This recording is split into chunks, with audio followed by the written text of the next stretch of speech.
Article 6 लगेगा। Article 6 किस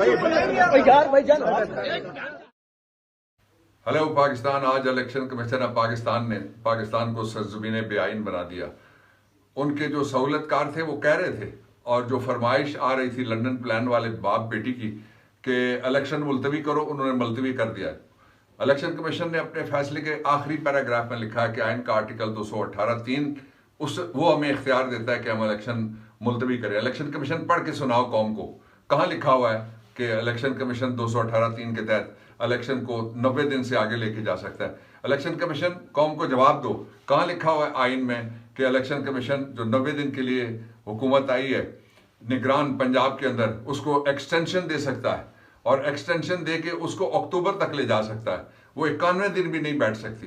election commission आप कौम को जवाब दें कि वो हालात कहाँ हैं जिनके तहत आपने पाकिस्तान में एक तरफ तो इमरान खान के आने पे भी 12,000 की फोर्स लगाई जा सकती है इस्लामाबाद के अंदर, और 20,000 लोग लगाए जा सकते हैं जमान पार्क के अंदर। वो कौन से हालात हैं जिनमें आपके पास सिक्योरिटी कोई नहीं है?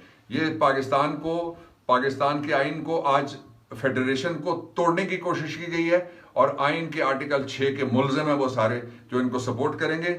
जिन्होंने ये काम किया है वो भी मुलजिम है। मैं अदालत उज़्मा से दरखास्त करता हूँ कि वो पाकिस्तान के कॉन्स्टिट्यूशन का कस्टोडियन है, इसलिए वो फौरन इसका नोटिस लें।